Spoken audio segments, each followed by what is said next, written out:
This is your time. How can we earn twice as much in half the time with joy and ease while serving the highest good? That is our guiding question here at the Free Time Cafe, your home for heart-based business. I'm your host, Jenny Blake. Join me for conversations with authors, friends, and fellow business owners as we explore ways to free your mind, time, and team to do your best work. Now, on to today's show.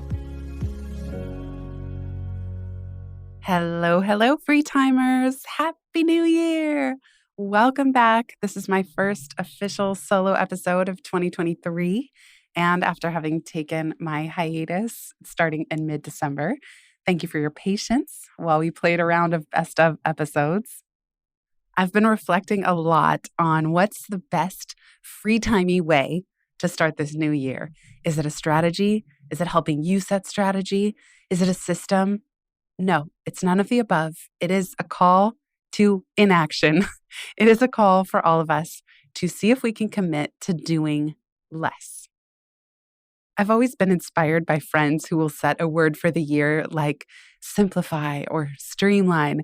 And I often have those words in the back of my mind, no matter my official word of the year, which I always do pick one big theme for the year ahead. I have the idea of simplifying in the back of my mind. And yet, this is something that can feel so elusive. Somehow, no matter all the intention to simplify and streamline, it's almost easier. It just seems like when you're running a business, the easier thing is that things start to spiral out of control, or your calendar gets overly full, or you take on too much on your plate, or you have one too many work projects and then some kind of personal catastrophe strikes and you need to address that. And then another thing I've been reflecting on is that I cringe a little bit when people talk about free time as a time management or productivity book or system or set of ideas. Now, on the face of it, of course, they're time management. It's called free time. And why wouldn't it be about time management and productivity? And yet something about those ideas connotes managing time, manipulating time, doing more in less time. All of it still gives a sense that our time is trapped and we have to wrangle it and wrestle it to the ground, and we need to manage it and micromanage it and then do even better at that. And only then do we get some reward on the other side. In contrast, the whole spirit of free time of the book of this podcast is to set your time free. And I love that it rhymes with 2023. So you're going to hear me talking about this all year. Set your time free in 2023. I imagine our time as a little bird in a cage. And instead of giving the bird a fancier cage or building more structures and systems inside the cage, what does it look like to set that bird free? That's the metaphor that came to me when I was thinking of leaving corporate. I kind of felt that at some point, I was a bird in a cage and the door was open. And yet I was afraid to leave. I was afraid to fly. I was afraid to have too much freedom. And so what I want you to think about this year in the context of doing less, yes, is what does it look like to set your time free? What if this wasn't about time management and productivity and doing more with less and manipulating, trapping, squeezing our time? What if it was about setting our time free? Now, in order to do this requires active, repeated steps to do less. I've been thinking a lot about the concept of entropy, that basically unmanaged, an entropic system is one that will slowly descend into a state of chaos or disorder. Think about your home if you don't clean it. Think about things in nature. In the book Free Time, I tell the story of going to stay at an Airbnb in the Catskills. And Michael and I were so excited because there was a hot tub there. We were stoked. We get there and the hot tub is bright green. It's filled with moss. And as we were inspecting, we saw a snake slither, a little garden snake. It wasn't a big, scary one, but it slithered into the side of the hot tub. Now, I don't know about you, but my idea of relaxing in a hot tub does not include wondering where the snake is going to come out or sitting in green moss. And we didn't know how to use all the chemicals you're supposed to use to rebalance the pH. This cabin was built as a really modern custom build right in the middle of the Catskills, the mountains of New York. And yet, as I say in the book, we could see right before our eyes all forms of plants and animals encroaching on this once pristine house. Without upkeep, a dead tree teetered precariously toward the roof, weeds started overtaking the grass, spiders made themselves comfortable in bathroom corners, giant carpenter ants traversed the kitchen counters, and there's that garden snake crawling into the crevices of the outdoor hot tub. I continue in the book. This is on page 253, if any of you want to follow along. Entropy, defined as a gradual decline into disorder, is intrinsic to all organic systems, and it is happening in your business too. In the context of today's conversation about doing less and setting our time free, I think of it as entropic bloat in a business, that if you don't actively give your business a haircut, that's the metaphor I used in conversation the other day. If you don't actively give your business a haircut, the chaos and disorder, the entropic nature of any system that's unmanaged will be that you start collecting too many things. You start doing too many things. And this is no longer a question of, well, what can we automate? What can we delegate? Yes, that's important. But the very first thing is, should you still be doing any of these things at all, or should you eliminate them? Think about getting an actual haircut. We all need to get haircuts every now and then. It depends if you have really short hair, you might need a haircut every 6 weeks. If you have longer hair, you can kind of get away with growing it out and not getting a haircut as often. But if you have a certain style and a certain mode that you like to have your hair in, you have to get regular haircuts because the nature of hair is that it grows. And the nature of a business is that it bloats. It just is. So what I would love for you to think about, and I'll give you some ideas, are how can you actively give your business a haircut? You have to do that in order to make room for the new. Another metaphor might be pruning a rose bush. It needs active management. You need to remove the ones that aren't going to bud or aren't going to blossom. Or, as I've heard when I've read about this, you sometimes need to remove good roses to kind of have the entire rose bush flourish and have the really exquisitely beautiful roses and give them room and resources. So here are some ways to set your time free in 2023. And I would love to hear from you if you have your own ideas that you think other listeners and free timers could benefit from. Number 1, raise prices. You hereby get a raise. Give yourself a raise, especially if you have a lot of demand. If you find that you're doing too much and you want to do less, raise your prices. You will have fewer clients, but at higher earnings, higher revenue, sometimes you might even still be earning more, even though it seems like you have fewer people coming through the door. Number 2, you could do as my friend Lindsay does, who's featured in Free Time, and stop doing custom proposals. That's a way to do less. You're offering whatever it is. In her case, she has a good, better, best, and she doesn't do custom proposals or quotes. It's right there on a password-protected page of her website for her potential clients to see, and that's that. Number 3, also from my friend Lindsay, you could decide for yourself, I don't negotiate. Your rates could be your rates, and you could just do less of the back and forth, of the consternation and thinking and conversation, and make a policy for yourself, even if you don't communicate it explicitly to your clients, that you don't negotiate. Your rates are your rates. Number 4, you could set better boundaries across the board. Sometimes we do more out of obligation, guilt, people-pleasing, wanting to be nice, wanting to be liked, wanting to return a favor. I'm guilty of all of these things. And it's not until I catch a cold or I get sick or glued to the couch, as I call when the fuzzy rust monster comes and demands that I do nothing, that I look back and I go, I'm still doing too much out of obligation or that inner people pleaser.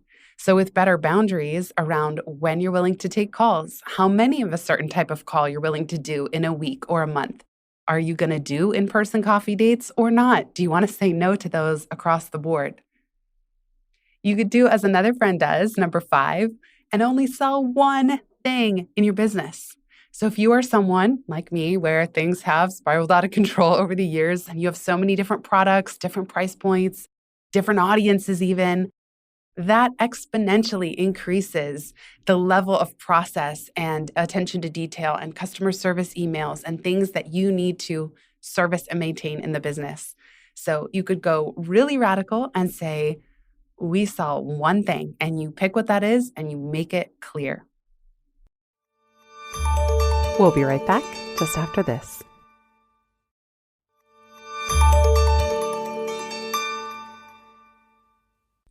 Number 6, aggressively block your calendar, leaving it 60% open rather than 90% full.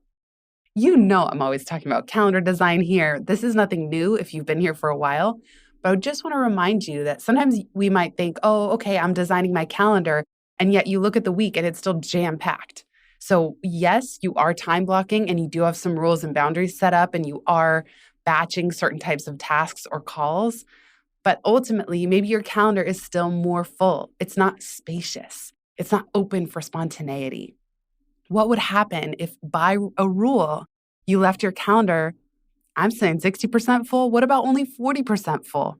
What if in a given week, I still think Monday through Friday, 9 to 5 is outdated, but just as an example, instead of packing all but Friday morning, yay for carving out founder time for yourself, what if you only scheduled things from Tuesday to Thursday, 11 to 2? And if something didn't fit in that window, they'll just have to wait a little bit. What would happen? I'm asking you. You might not be able to do this in your business, but what would it look like to create a calendar that was abundantly spacious rather than overly full? Number 7, choose your focus areas. And don't forget that you're going to be doing plenty of maintenance and adulting or life admin tasks in addition to those. So if you only had one focus area for the year, what would it be? What would you be the proudest to look back on at the end of the year and say, I did that. I created that. I know not all of you consider yourself creators, and maybe creating one big thing is not on your list for the year. But what would it be like if you chose one focus area, either a quarter or for the entire year or both, that is the number one thing that is your most important, best work? Number 8, tighten your filter again. Yes, again. Imagine that you're saying no or saying yes, screw got loose, and you need to tighten it again. Say no to most things unless it's an ecstatic yes. Unless the request sparks joy, you're almost giddy. You almost can't believe that this person asked you to have a call or be on their podcast or go for a walk. Those are the ones you want to say yes to, where you would proactively suggest it, even if you weren't reacting to their invitation. So what often happens for me is someone might send an invite, and in a reactive mode, I think to myself, well, I should do this. It would be a good idea to do this. It might even be a good idea for my business or my book sales. But it's all in my head. It's not in my heart. It's not an ecstatic yes. It's not something that I would proactively think to do. And what happens is that one request, that person, they're not bad. They're wonderful.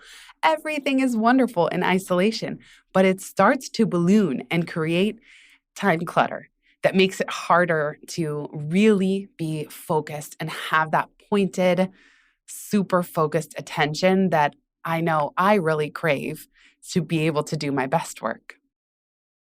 Number 9, sometimes you have to say no even when you are excited.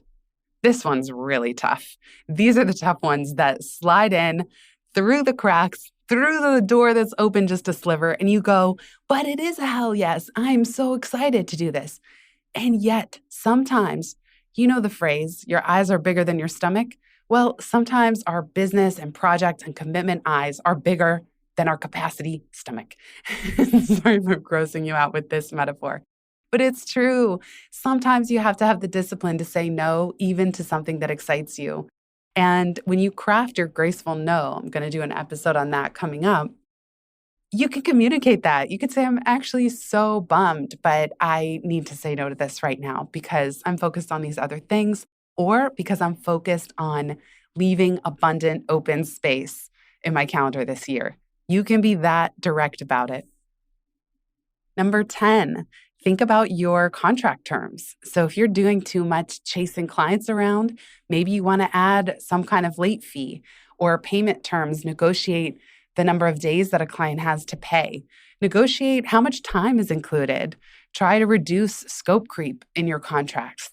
be really clear. And this is something that I have been very focused on is selling IP, not my time. That's where things like licensing comes in. Number 11, focus on creating assets in your business.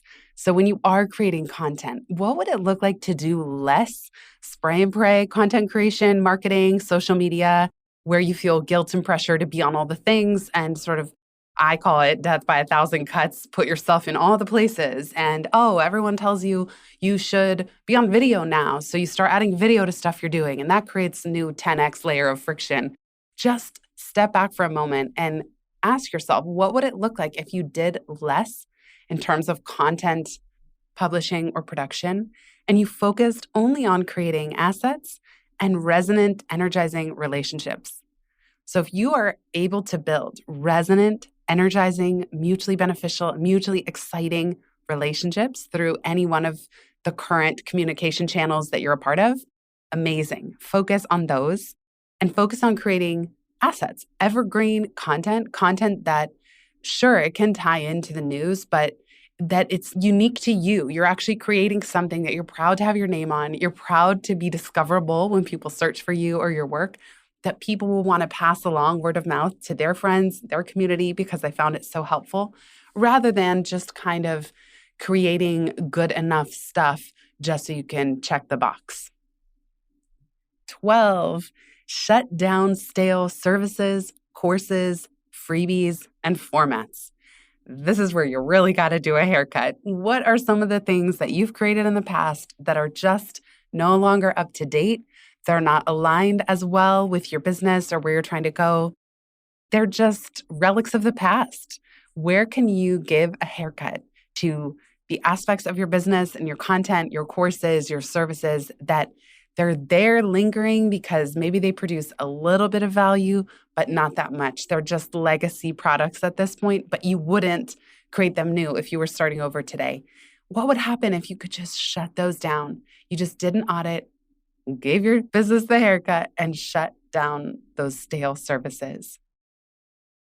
13, double check before you delegate. I'm all for delegation. If you follow the free time framework, you know that for any friction area that you're experiencing, you want to go through the process, align, design, assign. Assign comes last. Before you delegate, question, is this still aligned at all? Should we be doing this at all? Because by the time you have delegated a bunch of responsibilities to your teammates, it's unlikely that they are going to be the one to come to you and say, should we be doing this at all? Because they want to do a good job. They want to do what you've asked of them. So in my experience, it's usually not my team or my team members who come to me and say, Jenny, should we even be doing this at all? They just want to do their job and do it well. And it's usually not until that team member is transitioning out of the role or they express to me they're feeling a little bit drained and maybe they want to go a new direction with their role that sometimes we realize, oh, we don't need to do this at all. We can drop it all together. So that's a big one. Just double check before you delegate and maybe even do an audit of all the things you're already delegating. Does this really need to happen? Is this a must-have for my business, a nice to have, or a not even nice to have anymore? Just drains attention and time where we don't really derive very much value from it. Last but not least, 14, create a rule or automation that eliminates future steps and friction. This goes to the free time mantra. The best way to set your time free is to do something that enables you to not think about it again or to free your time far into the future. So you always hear me share that agile development quote, each time you repeat a task, take one step toward automating it. Be an observer over the next few weeks. How can you not just manage something better, but change the way that it's done so that you set your time free completely? An example that I often give is that when we get a new member who joins our private BFF community, as soon as they enroll, there's a zap that automatically adds them to our Circle community software, that adds them to a calendar invite, that adds them to our Notion people tracker for the BFF community. So those are all micro steps that need to be repeated, but no one person needs to do them. By automating them, they're completed for us into the future. And so if you can just continually think about ways that you don't just do something faster, but you can engineer a way to take it off your plate entirely, maybe with a little bit of maintenance and monitoring in the background, that can be one of the strongest ways to set your time free. As we wrap up, I want to share a few of my favorite book recommendations on all of these topics that I think you'll really appreciate if you're looking for even more motivation and structure around some of these doing less ideas. I know you would appreciate Unsubscribe by Jocelyn Glei, Overwhelmed by Bridget Schulte, What Works by Tara McMullen, previous guest of the pod, Drop the Ball by Tiffany Bufu, and Do Less by Kate Northrup. With that, I hereby give you permission to be selfish in service of your business. What if you were just a little bit more selfish this year in 2023? What if you did less for other people so you could say yes to producing more of your best work, the work that you'll look back on at the end of the year and be most proud of? Thank you so much for listening. Have a beautiful rest of your day. And here's to setting even more time free in 2023. If you've listened this far, you get a gold star. Thank you. Word of mouth is the most joyful way we can grow this show, and it helps us land interviews with the luminaries and insightful guests that you would most love to hear from. Please send this episode to a friend who might find it helpful. And for show notes and related links from this episode, visit itsfreetime.com. While you're there, make sure you're subscribed to the Time Well Spent newsletter. You'll get instant access to my tech toolkit, a continually updated list of all the software I use, along with the total monthly spend to run my business, where no one works full-time, even me. Visit itsfreetime.com/join. Remember, you are running the show. It's time for radical reimagining, and everything is up for grabs. Let it be easy, let it be fun, and build with love.